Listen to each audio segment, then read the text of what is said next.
pour revenir un peu à des problèmes très personnels qui sont pas forcément de cette génération, qui sont pas forcément de...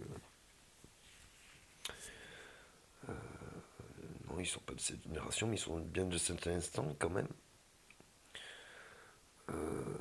Pourquoi, par exemple, l'État ne veut pas de faire ce test ADN?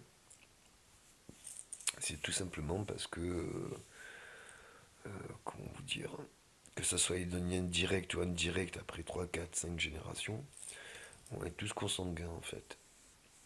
On a tous été cousins ou éloignés ou proches ou germains. Donc du coup, c'est un peu dur de retracer sa vie. Là, il est minuit passé, donc on est dimanche, c'est le repos du Seigneur. J'espère que ça sera entendu. Je sais pas quand c'est que c'est la fête des pères, on me l'a rarement souhaité. Et après l'entraînement sportif, les minuit, je me dis, bon, c'était une bonne fin, bon bélier, bouclier de Brêmus. Au-delà de ça, je voudrais parler un petit peu de deux choses que je viens de parler, c'est-à-dire un côté familial et un côté professionnel. Souvent, dans cette société de ces deux, le dernier siècle, le nouveau siècle, c'était un peu spécial parce que ils étaient parallèles et on n'en parlait jamais, ou alors c'était une existence, c'est-à-dire que quand quelqu'un bossait, ben, du coup sa vie sentimentale, tout ça, enfin c'était tout personnel. Et le personnel, ça me fait penser un peu aussi à les émotions qu'on dit entre nous, entre potes ici et ça, ou entre amis. Mais par contre, sur les sentiments qui, eux, restent, comment dire, c'est instinctif dans le sens où c'est, excusez-moi, je cherche le mot, c'est, excusez-moi, je deviens de plus en plus malade. Mais bref, oui, c'est de l'intime, voilà. Et à un moment donné, du fait que ça soit intime, on a au moins se confier en se disant, bon, c'est intime, tout cela, ça, ça mérite pas de s'y accrocher.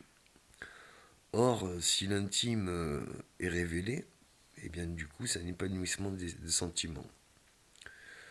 Et un épanouissement des sentiments, ben, c'est une répercussion de suite sur le professionnel, ou sur les activités, ou sur le moral, enfin, ça a beaucoup, beaucoup de vertus.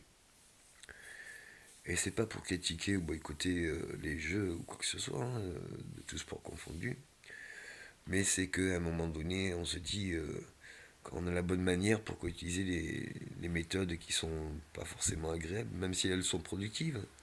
Elles sont moins productives déjà. Et puis on peut, il y a toujours plus de deux chemins qui vont à Rome. Du coup, si les deux vont à Rome, pourquoi prendre le chemin ou le sentier le plus délicat? C'est un peu ma philosophie, quoi. Un peu trop de nature feignante pour me dire que finalement, pourquoi se fatiguer qu'on peut faire simple. Et même si tout est difficile avant d'être simple, hein, je vous rassure. Mais disons qu'avec un peu plus de pédagogie ou de conscience, on pourrait faire beaucoup moins d'erreurs à beaucoup plus de degrés sur différents secteurs que nous avons. Et en fait, oui, c'est un peu regrettable parce que ce qu'on recherche en tant qu'humain, c'est attiré par l'ego, l'instinct, qui nous pousse au pouvoir, à la conquête, à l'ego, à la notoriété. Donc ça, c'est l'instinct, hein, c'est la constitution même de l'homme. Mais on n'a pas compris qu'en fait, la prospérité de l'homme, si elle se devait de se faire par l'homme, serait au bout d'un moment plus aucun intérêt, puisque c'est l'homme par l'homme. Alors que si c'est l'homme pour l'homme, eh bien du coup, il y a bien plus de gratitude, parce que On le fait pour soi et on le fait pour les autres en même temps. Donc on l'a pour soi et pour les autres ceux qui nous le rendent. À qui ça fait plaisir, on voit des sourires. Oh, ça fait plaisir, je me fais plaisir à te faire plaisir. On se fait plaisir. Il y a toujours une quota de plaisir, de gain. C'est pour ça que dans les deux forces de l'univers, que ce soit le bien ou le mal, c'est désolant quand on essaie de faire les choses bien parce que on sait pertinemment que c'est le plaisir qui fait les choses. Hein, quand on a envie de faire plaisir ou qu'on a envie de se faire plaisir d'une certaine manière, c'est une grande force. Et c'est un peu rageant parce qu'on se voit bien que les forces négatives, ben, c'est aussi le plaisir de les faire, ces forces négatives, qui les rendent efficaces. Mais bon, quand vous comprenez bien que les forces du bien et les forces du mal, le bien, c'est pas qu'il est incapable de réagir comme une force négative. C'est pour ça qu'on dit souvent, méfie-toi de l'eau qui dort. Parce qu'il n'y a pas pire qu'un bon à qui on a abusé, quoi. Et par contre, un bon, il va savoir que c'est le plaisir. Mais le plaisir commun. Parce que quand c'est négatif, c'est un plaisir personnel, alors que quand c'est quelque chose de bénéfique, une force bénéfique, ben c'est commun, c'est partagé. Donc plus vous en donnez, plus vous en faites sentir, plus vous en faites sentir, plus ça vous fait content, plus vous êtes content, plus vous pouvez en donner, plus vous pouvez en donner, plus vous allez en recevoir. Donc du coup c'est très très très intéressant l'effet domino que ça puisse avoir sur le mental, sur tout ce qu'il en est, sur les capacités, ci et ça. Même si je reconnais que c'est un peu délicat d'obliger quelqu'un à le voir comme ça, parce que c'est une étape de sa propre construction qui va faire qu'à un moment donné, il va remarquer que oui, effectivement, il y a plus à y gagner il y a plus à y gagner dans le bien que dans toute autre chose. Mais après, c'est, on va dire, un raisonnement ou une analyse personnelle, donc du coup, faites votre test. Tout ce qui est force négative, eh bien, si vous n'arrivez pas à l'appliquer, ça va vous énerver et après vous allez être envahi de votre rage. Et côté bénéfique, bah, si vous perdez, bah, ça vous donne que de plus de persévérance à vouloir bien faire. Donc, dans les deux côtés, vous gagnez. Vous avez vos forces à vous et puis c'est vos échecs qui vous donnent des ressources et des efforts. Donc, du coup, c'est beaucoup plus dur à égaler. Voilà un petit peu petit cours de force. Maintenant, une force à bon escient est constructive. Une force à mauvais escient est destructrice. Alors, on parle de l'escient, c'est-à-dire de l'utilité de la force et comment s'en servir. Je dirais l'intensité aussi. Je pense que la meilleure force bienfaisante en extrême, en extrême pourrait se retourner contre l'envoyeur, quoi. C'est une force mal gérée, qu'elle soit bénéfice ou destructrice, elle est automatiquement destructrice sur plein des points.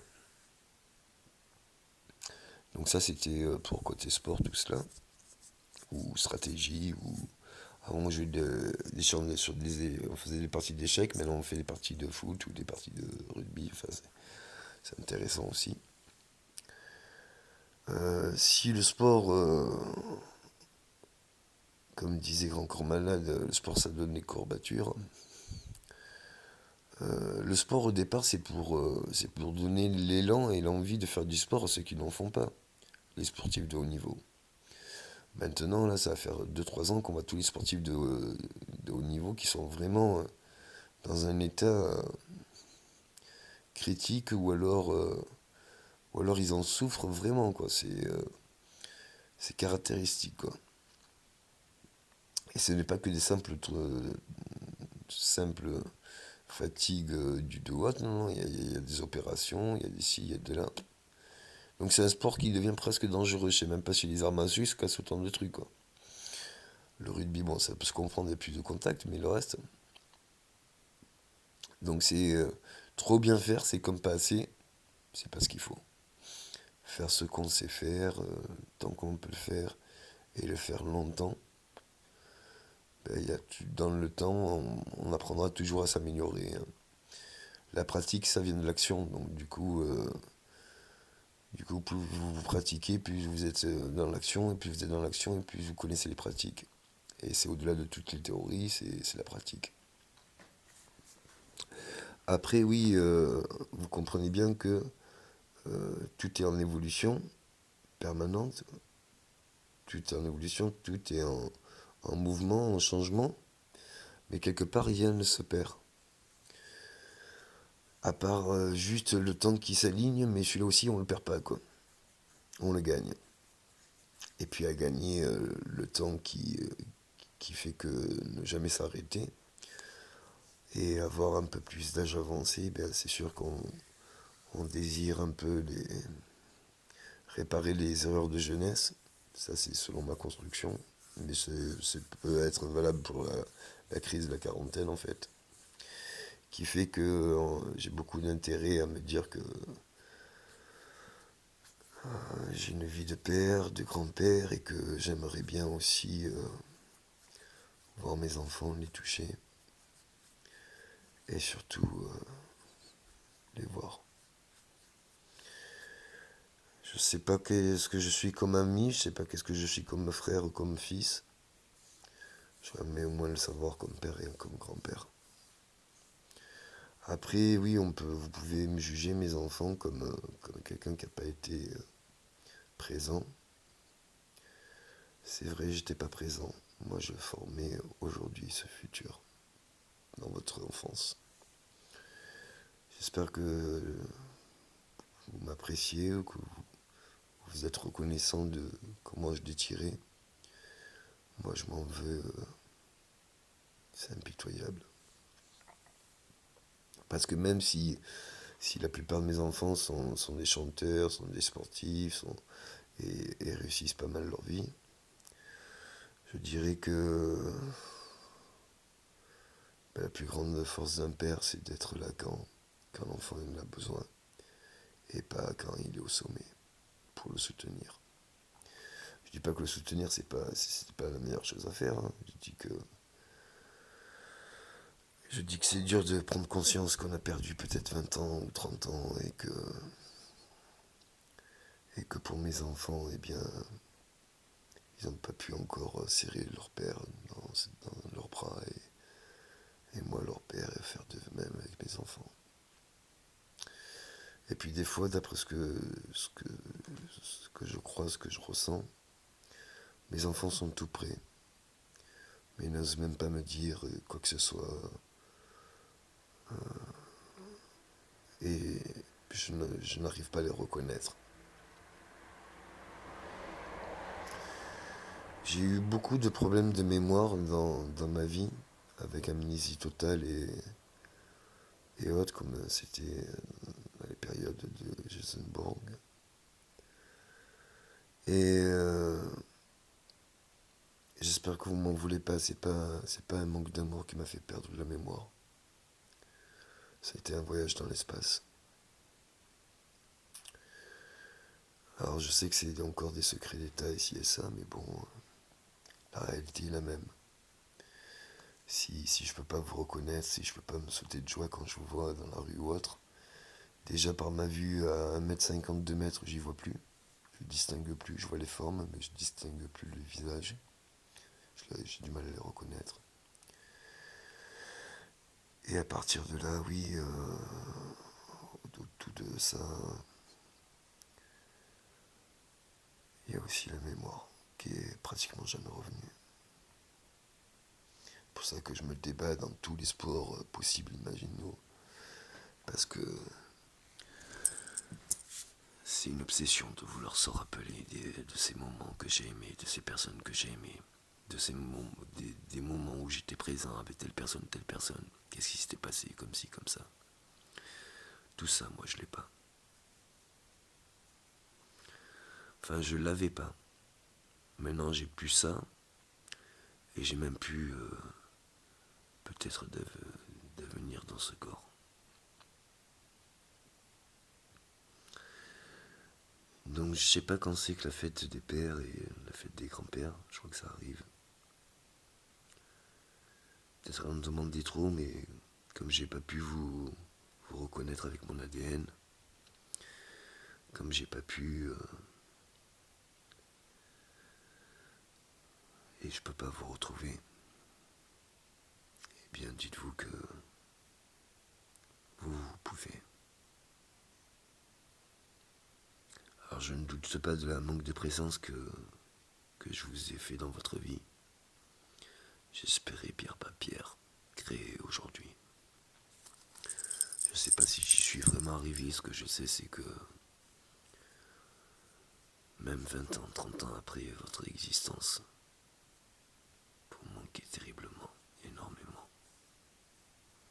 Et je m'en veux parce que je trouve ça presque inhumain d'avoir été un père, d'avoir montré le pire de soi. Tout ça parce qu'on avait une vision un peu lointaine sur tout ce qu'on aurait pu faire pour demain. Donc aujourd'hui c'est demain et j'ai l'impression que je savoure pas au jour d'aujourd'hui. Mais maintenant c'est parce que c'est par rapport à hier. Ou alors au fait du coup que je vous ai toujours pas serré dans mes bras et qu'on s'était même pas vu et qu'on s'était même pas remémoré toutes nos petites histoires avec la maman, avec tout le monde, quoi, la grande famille. J'espère que ce jour va bientôt venir. Merci.